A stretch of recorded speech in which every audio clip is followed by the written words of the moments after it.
Se alguém disser a este monte, levanta-se e atire-se no mar, e não duvidar em seu coração, mas crer que acontecerá o que diz, assim será feito. Portanto, eu digo, tudo o que você pedires em oração, creia que já o receberão, e assim sucederá. E quando estiverem orando, se tiverem alguma coisa contra alguém, perdoe-o, para que também o Pai Celestial perdoe os seus pecados. Mas se você não perdoar, também o seu Pai que está nos céus não perdoará os seus pecados. Poderia sentar? Confesso aos irmãos que eu estou um pouco nervosa, né? Primeira vez que eu estou pregando. Estou muito feliz que meu marido está aqui. Ele não está ouvindo, né? Ele está com o nosso bebê ali fora. Mas eu vou falar hoje sobre a história de José. E inclusive eu fiquei a semana inteira, até falei com minha mãe, não vou conversar sobre José. Aí quando a gente conversou, aí eu peguei meu marido, ele é um convertido, né? Então ele não sabe quase que tem uma história da vida. Aí eu sentei que eu vou te contar a história de José para ver se você entende. E eu contei a história para ele.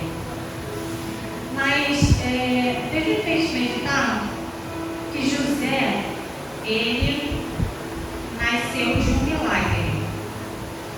Ele era filho de Raquel, na qual ela era estéril. Era filho de Jacó, que já estava na sua velhice, e Raquel, que já era estéril. Jacó, ele já tinha muitos filhos. E quando José nasceu, Jacó percebeu que era diferente. Ele era um milagre, ele nasceu de milagre, então ele era diferente. Os irmãos de José, eles trabalhavam pastoreando, era um trabalho pesado. Já José, Jacó recolheu ele assim para poder ensinar a ler, a escrever, ensinar outras línguas. E isso incomodava assim, os irmãos dele, porque os irmãos dele iam para o sol, pegavam pesado, acordavam cedo, e José estava lá estudando com o pai dele, às vezes ia ficar com as ovelhas. Isso causava uma inveja nos irmãos, né? Esses irmãos eram meio irmãos de José. Jacó, ele preparou uma túnica para José. Não era uma túnica qualquer. Essa túnica demorava muito a ser feita, ela era muito brilhosa. E quando a pessoa usava, era para que as pessoas olhassem para ela e vissem a importância que ela tinha. Então, os irmãos dele vendo isso, causaram ainda mais inveja, começaram a odiar José. José teve um sonho uma certa noite, que está em Gênesis 37, do 5 ao 8.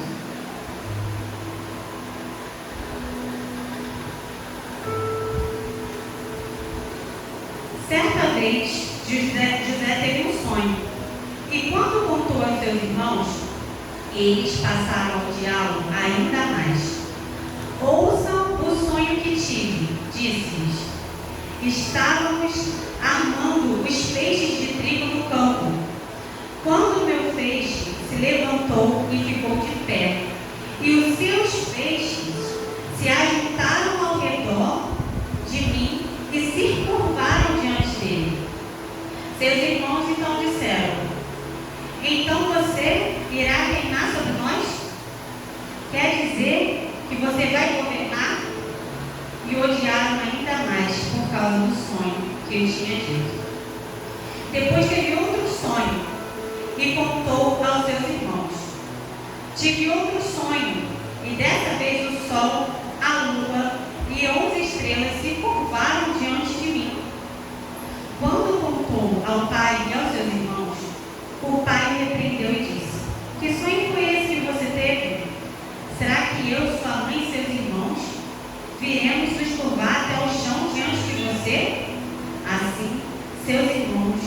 fizeram dele ainda mais ódio, enquanto Jacó refletia naquilo. Irmãos, eu vou fazer uma pergunta para vocês refletirem. O diabo, ele sabe do seu futuro? Ele sabe. Então, por que quando Deus te revela no secreto, você vai lá e conta para ele? Por que quando Deus te revela, você vai lá e conta para todo mundo? Se fosse para Deus revelar em público, ele revelaria. Mas nessa aqui, ele revelou no secreto. Não era para revelar. Você entende às vezes porque Deus não te conta todo o processo? Porque, assim, a língua, ela é um órgão tão pequeno, tão leve, mas tem muita gente que não consegue segurar.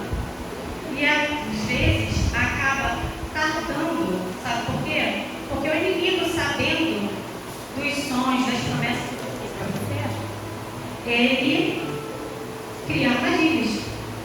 Então acaba tardando o que Deus tem, caso você caia em alguma armadilha. Ele vai trabalhar naquilo ali para você não chegar nas promessas de Deus. Então é muito importante, quando Deus te revela algo, você guarda para você. Não precisa. Se for para todo mundo saber, Deus vai revelar e todo mundo ouvir. Mas se for só para você, guarda para você. Então, certa vez, os irmãos de José estavam pastoreando e Jacó pediu para que ele fosse lá olhar, para ver se estava tudo ok. E ele foi. Quando ele estava indo, de longe, os irmãos avistaram José. Na Bíblia diz que de longe eles avistaram. Nós, como servos do Senhor, como luz, de longe o inimigo te enxerga. De longe ele te vê. De longe mesmo ele começa a tramar contra você. E foi o que aconteceu. Os irmãos dele o viram de longe e começaram a estigmatizar. E agora, o que a gente vai fazer? A gente precisa fazer alguma coisa.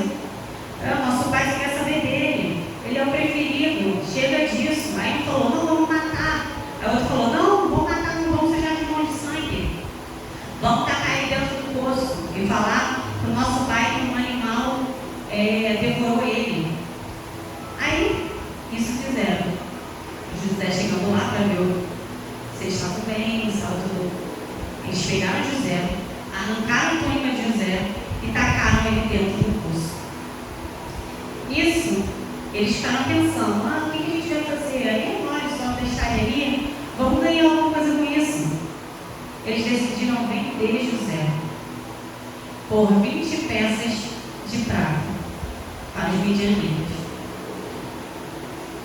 Nisso, eles venderam José, pegaram uma túnica dele, sujaram com o sangue de um animal, levaram para Jacó e disse, pai, devoraram José, não sobrou nada dele, não tem mais nada aqui, só sobrou essa túnica cheia de sangue. Eu imagino que para Jacó, nesse momento, o mundo dele se acabou. Na Bíblia diz que ele colocou umas vestes de sacolas, que ele ficou muito mal, que ele ia padecer no chão, que ele chorou muito. E mesmo assim os irmãos viram aquilo ali, mas não fizeram nada. Eu acredito que no caminho que os midianitas levaram José, ele podia muito bem questionar, o que está acontecendo? O que está acontecendo? Mas ele não questionou. Ele ficou ali, talvez no deserto, andando, indo para o Egito. E tem algo que me fez meditar. Por quê? Deus levou Jesus para o deserto. E o diabo conduziu Jesus ao monte. Então, nem todo deserto é o diabo que te leva. E nem todo monte é Deus que te conduz. Então, nem todo mundo que está em cima foi Deus que colocou. Porque às vezes, Deus não coloca em cima porque Ele prefere você embaixo do que você lá em cima e Ele perder a sua alma. Tem tanta gente aí que às vezes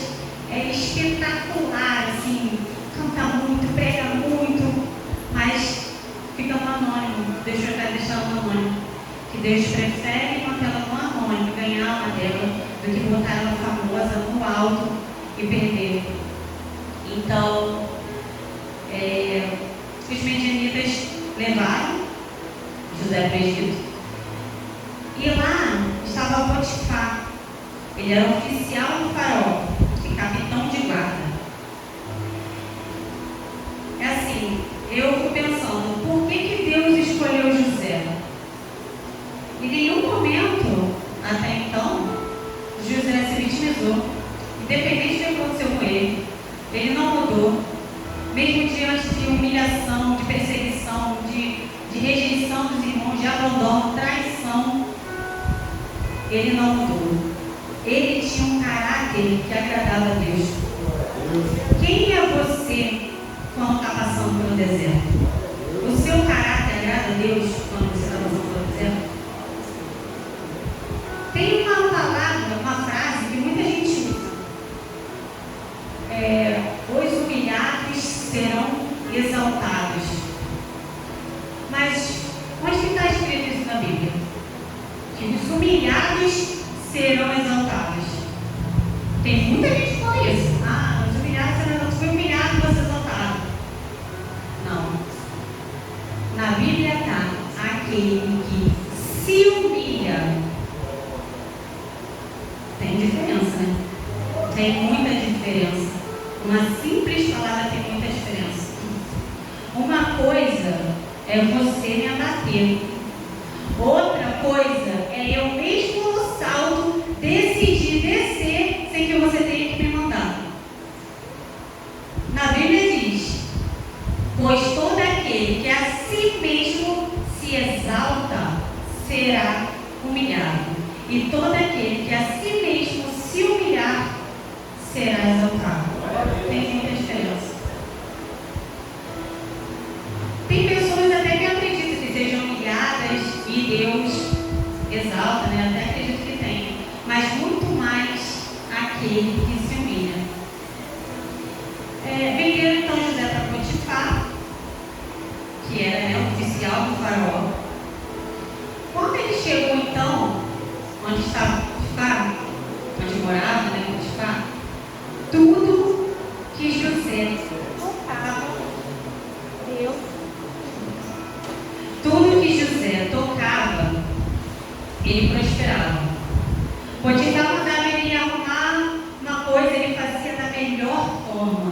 Deus abençoava. Ele ia resolver um negócio para Potifar da melhor forma. Deus abençoava. Lembrando que tinha acontecido com ele. E mesmo assim, tudo que ele fazia, Deus fazia ele prosperar. O Senhor abençoou a casa de Potifar por causa de José. Meus irmãos, quando nós decidimos obedecer, tudo que nós fazemos com excelência, Deus abençoa. Tudo que nós fazemos perante dele, Deus abençoa. Onde você for, aqui José foi para a casa de Potifar, Deus abençoou a casa de Potifar, porque José estava lá.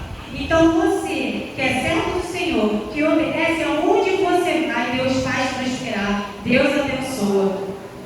E ainda, eu penso assim, na nossa vida com Deus, ainda que tudo não esteja como você queira, não está mais como estava. Eu sei que você ainda tem muitas coisas que você quer alcançar. Seu coração sonha, mas olha quanto Deus já fez por você. Eu tenho uma coisa para te dizer.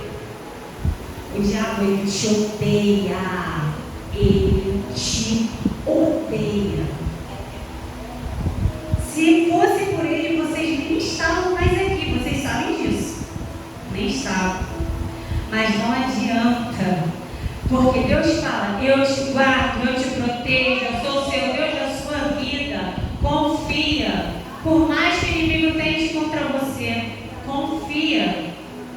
Ele te protege, ele está contigo.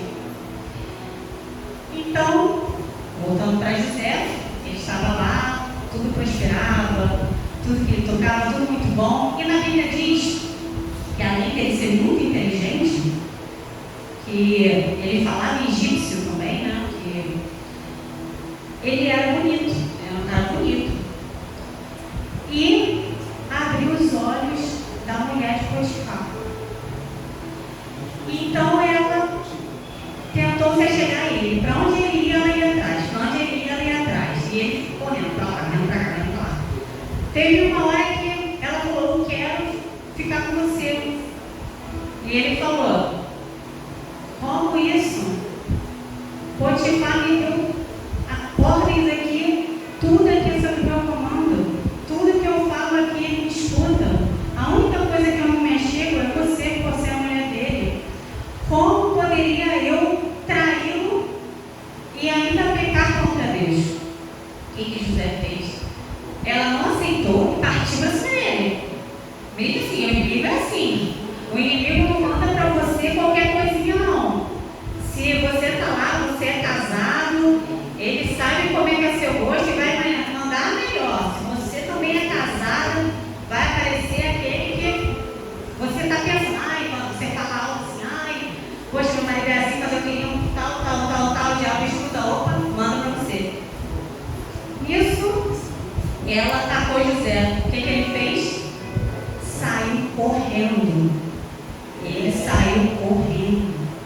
Muitas das vezes, quando eles vêm assim, o diabo manda alguma coisa para você que você não aguenta, você tem que sair correndo, senão você acaba com isso.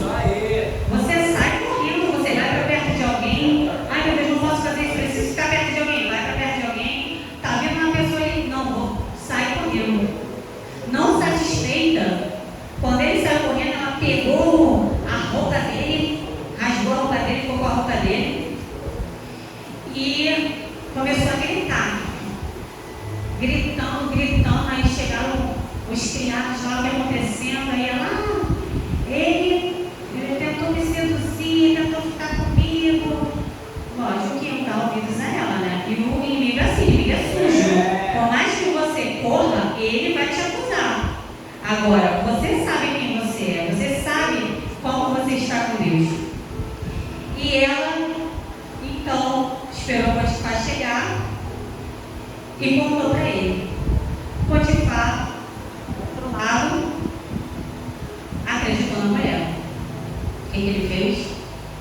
Mandou prender José. José, em algum momento, questionou. Em algum momento falou: "Oh Deus, caramba, estou aqui te buscando, fazendo tudo." Não, ele foi fiel, aceitou e foi. Deus estava.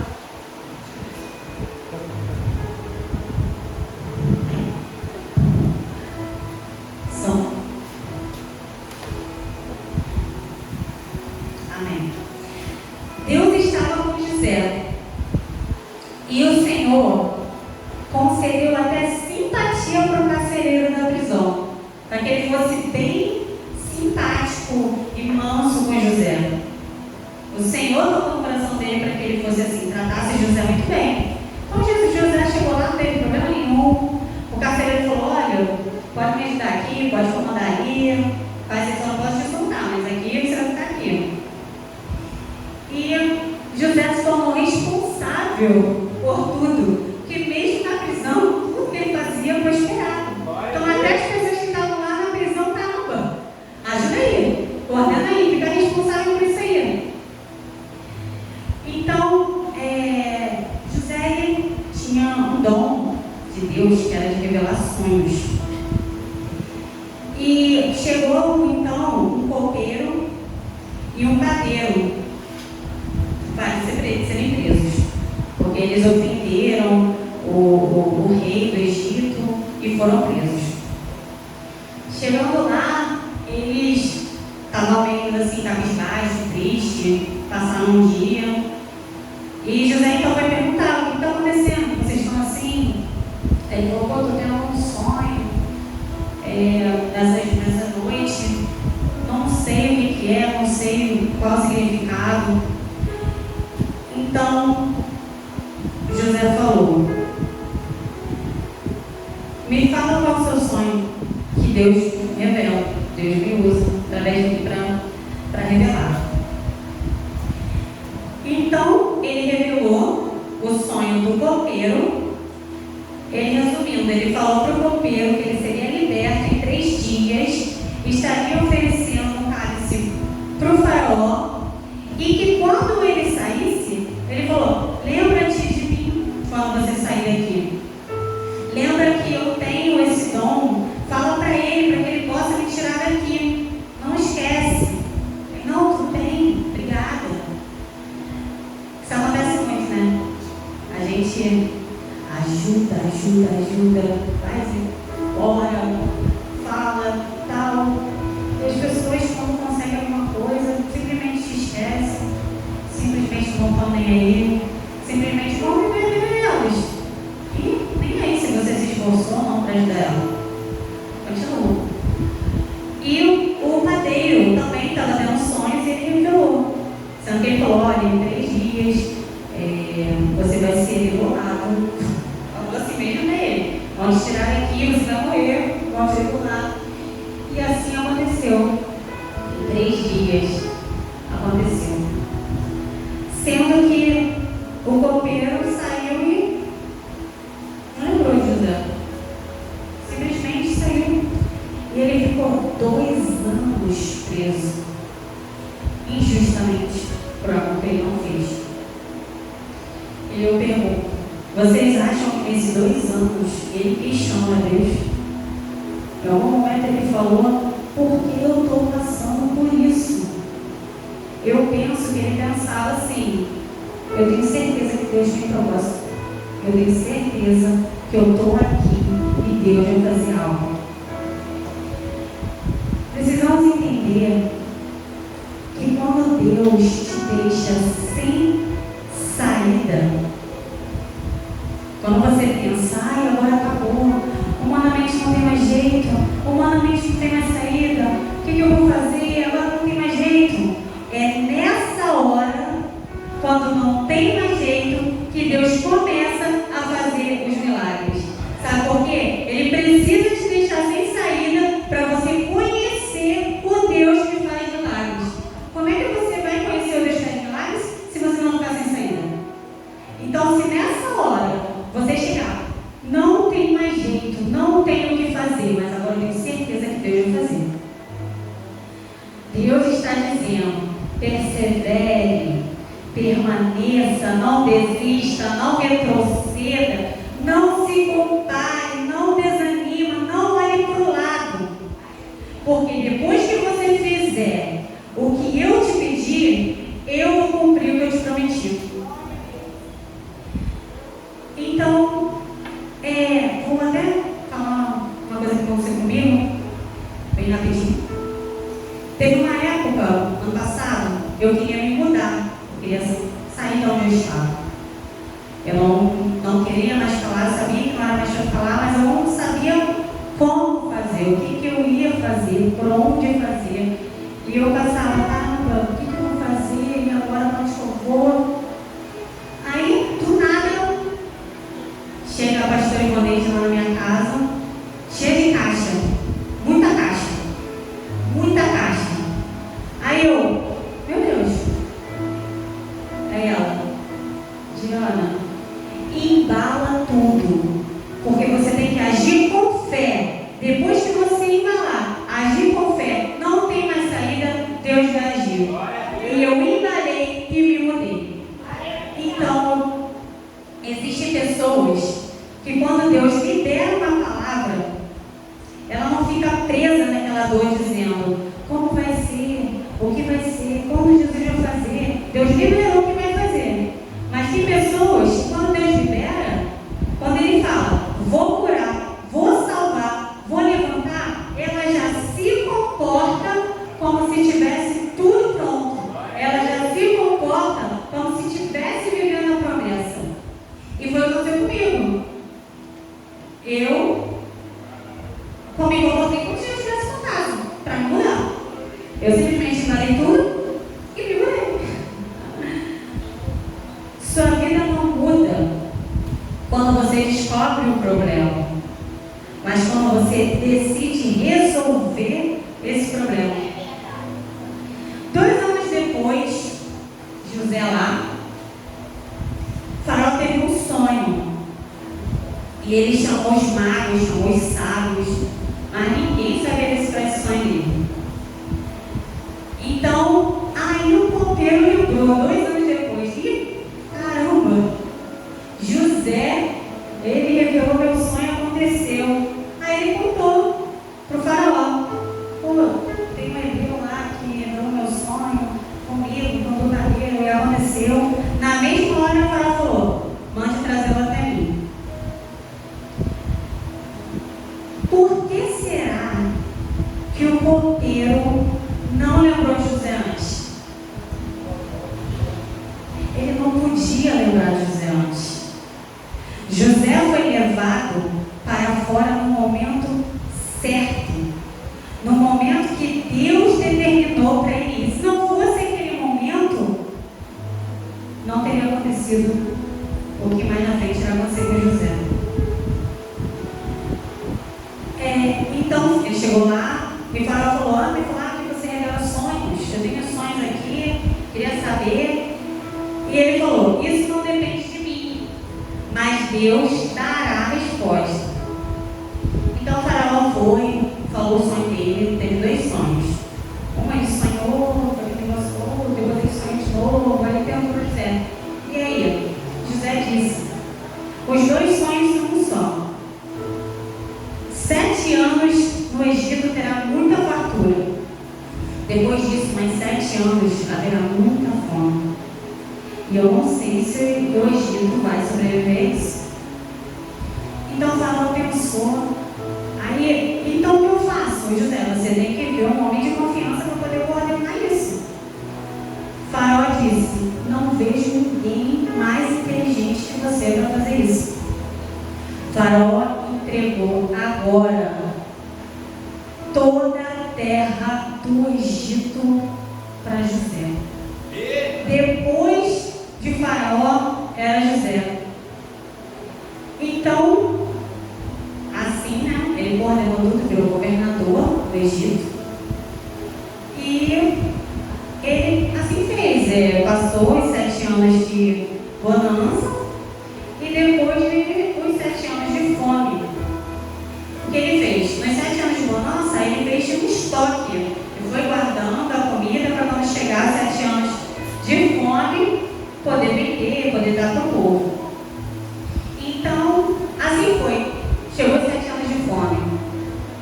Aí começaram a distribuir comida, trigo e tal. E Jacó também estava passando fome, né? E ficou sabendo que estavam vendendo trigo no Egito. Então ele mandou os seus irmãos irem lá comprar o trigo. Olha o mistério. Quando chegou lá, José os viu e reconheceu. Só que os irmãos dele não reconheceram ele. Passaram anos, né? E no Egito tem aquele negócio, tem maquiagem, tem roupa, tem tudo. E os irmãos não reconheceram ele. Chegando lá, sabe o que eles fizeram? Quando viram o governador do Egito, se curvaram diante dele com o rosto na terra. Então, mais um sonho de José, né? José sonhou, falou e aconteceu. Então, José, naquele momento, ele poderia, cair, chorar. Meu Deus, o que eu faço agora? Eu penso que hoje, eu até comentei, não sei se foi com a Anitta ou com a Janete, eu vi os 2, que o inimigo está meio que mudando de estratégia agora. Antigamente, ele tocava no corpo, era lepra, mas aí eu estava mesmo com lepra, Jó estava bem aí, arrancava as lepras, mesmo assim buscava, adorava, era curado, tudo. Tinha um cego, o cara está cego, mesmo assim ele buscava, era curado, nada parava. Tinha ali a pastora Ivonete, estava com pressão alta, veio aqui, pregou, melhorou, nada parava. Então o que acontece? Ele viu que mexer no corpo não nos para quando estamos perante Deus. Pode ter pressão alta, pode ter lepra, certo? A gente continua buscando. Então o que ele resolveu fazer? Ele ele resolveu tocar na alma ultimamente. Hoje em dia, nossa, é tanta gente com depressão, é tanta gente com crise de pânico, crise de ansiedade, como nunca teve. Hoje o inimigo já se manifesta assim, a gente está aqui orando, daqui a pouco ele se manifesta. É muito fácil. A gente vai chegar lá, vai expulsar, e a pessoa às vezes quer aceitar Jesus, quer curar, pronto, mas não, ele tem tocado na alma ultimamente. É muita gente com depressão, é muita gente se suicidando. Então, aí você vai até no médico e fala, eu estou com isso, estou com aquilo, faço check-up geral, mas fala, você está bem, você não tem nada. Mas você se sente doente, você age como doente. Então, que nós possamos ter o discernimento, isso não é de Deus. Isso é o inimigo querendo te parar. Ele não pode, ele não quer mais tocar no seu corpo porque fica muito fácil, ele quer tocar na sua alma. E muita gente se mata por causa disso, muita gente cai, muita gente entra na caverna. José, então, voltando para José, ele falou para os seus irmãos, ele olhou assim, não vou deixar passar batido isso também não. Vocês são espiões, vocês vieram aqui roubar a nossa comida. Aí, não somos, viemos comprar, mas somos 12 irmãos. Aí ele, 12? Somos 12, sendo que um morreu, éramos 12, um morreu e o outro ficou com o nosso pai. Ele achou estranho, não morreu, entendi. Mentira. Então traga aqui o irmão mais novo de vocês, para que vocês provem que não estão mentindo. Nisso, uma parte de vocês vai ficar presa aqui. Aí eles dizem, nossa, meu Deus, e tal, prenderam uma parte, e eles foram lá buscando. Buscando, chegando lá, falaram com Jacó, imagina Jacó. Já perdeu José, e agora tem que levar o Benjamim, que era o outro filho dele. Ele falou, vocês querem que meus dois filhos morram? Não vou deixar. E por dessa vai, mas a fome ia aumentando, eles não tinham, estava na época de fome. E ele decidiu levar, porque os irmãos viram o sofrimento do pai quando ele perdeu José. Aí naquele momento acredito que eles se entristeceram com aquilo. E eles falaram, não, pode deixar que eu dou a minha vida pelo Benjamim. Eu vou levar, qualquer coisa eu entrego a minha vida, mas ele vai ficar salvo. Então eles levaram Benjamim. Chegando lá, acredito que José ficou surpreso, né? Caramba, vai ser irmão. Então, tudo bem. Então tá, ele deu um trigo para todo mundo, tudo bem. Só que ele ainda não estava satisfeito. Ele mandou implantar, se não me engano, na taça, na bolsa de Benjamim. Quando eles estavam voltando, falou, vamos lá que me roubaram. Aí foram lá, encontraram, trouxeram eles de novo. Aí ele disse, vocês me roubaram, brintem para vocês, ficam naquela, briga, não fizemos, por favor, nosso pai não vai aguentar, não sei se o Benjamim ficar aqui. Então José não aguentava mais, mandou que todos se retirassem, ficassem só os irmãos. Então ele revelou que era José. Não acredito que deve ter tirado aquele negócio, né? Sou eu e José. E os irmãos ficaram, meu Deus, o governador agora ferrou. Agora o que a gente vai fazer?